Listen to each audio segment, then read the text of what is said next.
Barsha Baisakhi, and myself Basudev Prakash and we welcome you all to the Advanced Microscopy section of CIF BIT Mishra. So this machine in front of you is known as scanning electron microscope, also called SEM. The make of this instrument is JEOL, Japan. The model is JSM 6390LP.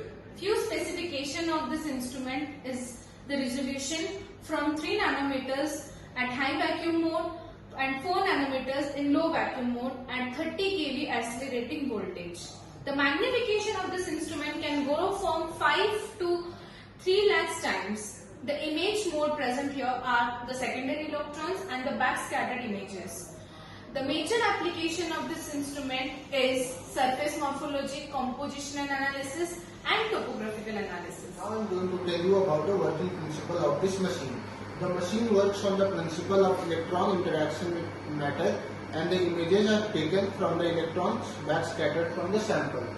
This part of the machine is the thermal gun from which the electrons are generated, and this is the column from which the electrons travel to the sample. In this part there are various lenses like condenser and scan coils which focuses the electrons. This is the aperture, and these two are the various parts from which the images are detected. The machine has 5 axes of rotations which are X, Y and Z, R and T which are the axis of rotation and tilt respectively. These are the 2 rotary pumps which can achieve a vacuum of 10 to the power minus 3 millibar.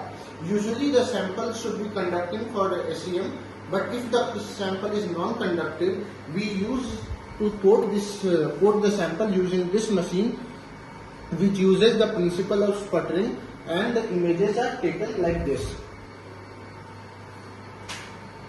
Now we will show you the working of atomic force microscope. This machine is a make of NTMDT Russia and has a model of Super Pro 47. The specification of this machine is scanning by sample and has a resolution of the atomic scale.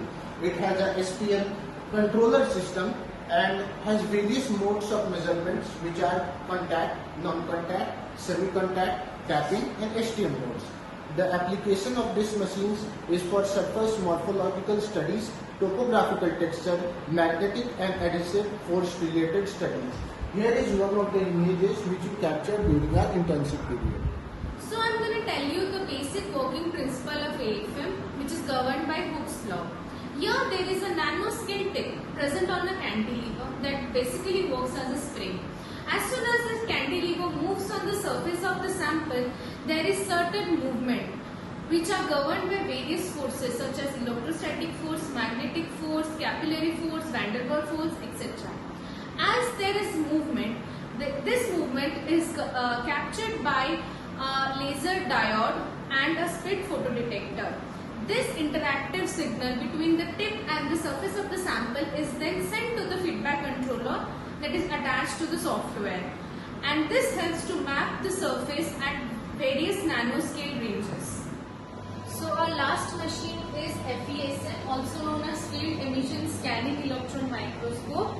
The one you are seeing is the make is from Carl Zeiss, Germany. The model is Sigma 300.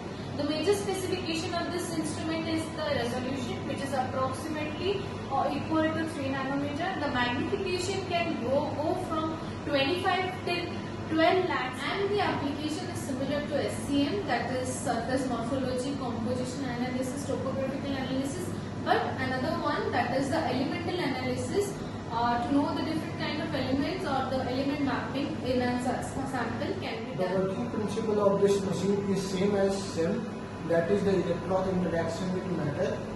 The various parts of this machine include, this is the FEG gun, and this is the columns where the various scan coils and condenser lens and aperture are present.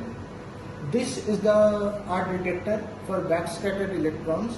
This is R detector for in-lens, and this is the detector for EDX, which is used for elemental analysis and mapping. This detector is for secondary electrons. So few other parts of this instrument is the coating system here, which uses gold, but in case of SEM it was platinum. Here is a nitrogen cylinder, it's the chiller and the compressor. These three are mainly The difference between SEM and FESEM are as follows. Here there is a FEG gun instead of thermal gun. Also, the gun and the chiller remains on for 24 hours, and as you can see in the images is of higher resolution and the magnification is higher compared to SEM.